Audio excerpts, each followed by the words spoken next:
2। तो ये देख सकते हैं आप unicellular organisms. Colonial organization. In colonial type of cellular organization, many unicellular organisms live together but do not have any division of labor among them. तो colonial type of organization जो है इसमें जितने भी unicellular organisms हैं ये इकट्ठे रहते हैं, लेकिन इनमें division of labor नहीं होता। division of labor का मतलब ये है कि हर जो unicellular organism है वो अपना काम खुद करता है, बल्कि किसी दूसरे पे dependent नहीं होते। Volvox is a green algae found in water that shows colonial organization. Hundreds of Volvox cells makes a colony. फिर आ जाते हैं हम multicellular organisation. Multi means many, cellular means cell. तो मल्टी सेलुलर ऑर्गेनाइजेशन की examples हैं आपके पास फ्रॉग और mustard plant. In multicellular organisation cells are organised in the form of tissues, organs and organ system. फिर आ जाते हैं mustard plant. Write the scientific name of mustard plant. एक क्वेश्चन आपसे ये पूछा जा सकता है।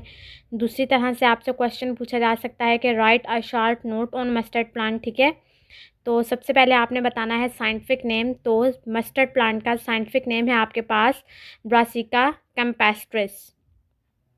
ये सर्दियों में होता है और इसके सीड्स भी जो हैं वो at the end of the winter ही निकलते हैं। और प्लांट बॉडी को हम यूज़ करते हैं एज अ वेजिटेबल, और इसके सीड्स जो हैं इन्हें हम यूज़ करते हैं for the extraction of oil. फिर इसके बाद एक क्वेश्चन आपसे ये पूछा जा सकता है कि मस्टर्ड प्लांट की बॉडी को 2 ग्रुप्स में डिवाइड किया जाता है। तो एक ग्रुप आपके पास बनेगा वेजिटेटिव ऑर्गन्स का और दूसरा ग्रुप आपके पास बनेगा रिप्रोडक्टिव पार्ट्स का। तो अगर आपसे पूछा जाए कि मस्टर्ड प्लांट के वेजिटेटिव ऑर्गन्स कौन कौन से हैं, तो इसके वेजिटेटिव ऑर्गन्स हैं आपके पास root, stem, branches and leaves. और फ्लावर्स जो हैं वो आपके पास रिप्रोडक्टिव पार्ट्स हैं। तो ये डायग्राम है आपके पास फिगर 1.6 मस्टर्ड प्लांट। इसमें आप देख सकते हैं लीव्स हैं, रूट, स्टेम, फिर न्यू लीफ है और फ्लावर है। फिर स्टेम और लीव्स जो हैं आपके पास इन्हें आप यूज़ करते हैं एज अ वेजिटेबल, और फ्लावर्स जो हैं वो रिप्रोडक्टिव पार्ट्स हैं। पार्ट 3। फिर नेक्स्ट है आपके पास फ्रॉग। तो इस पे भी आपको क्वेश्चन आ सकता है। Right down the scientific name of frog. Right I short note on frog.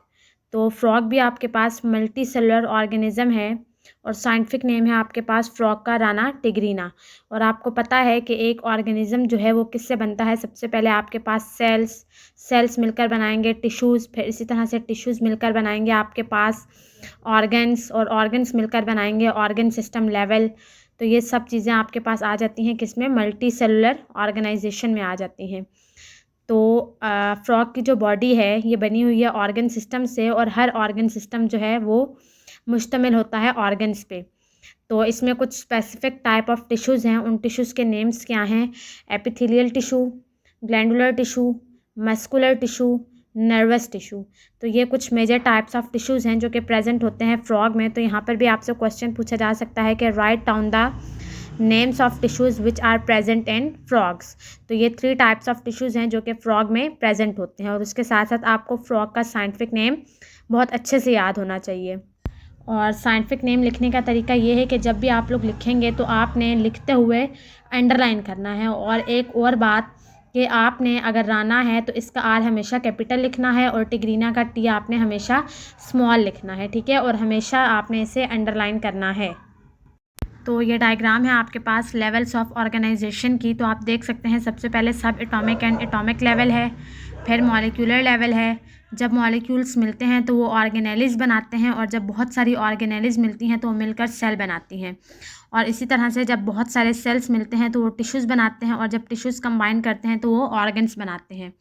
और जब ऑर्गन्स कंबाइन करेंगे तो वो ऑर्गन सिस्टम लेवल बनाएंगे, और जब ये सारी चीज़ें होंगी तो ये सब मिलकर एक इंडिविजुअल या एक ऑर्गेनिज्म बनाएंगे।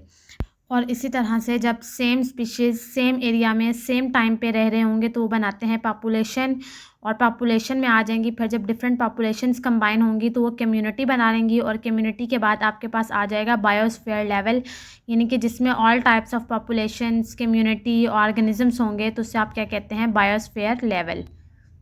तो डायरी है आपकी unit 1 cellular organisation is for learn plus make 5 short questions.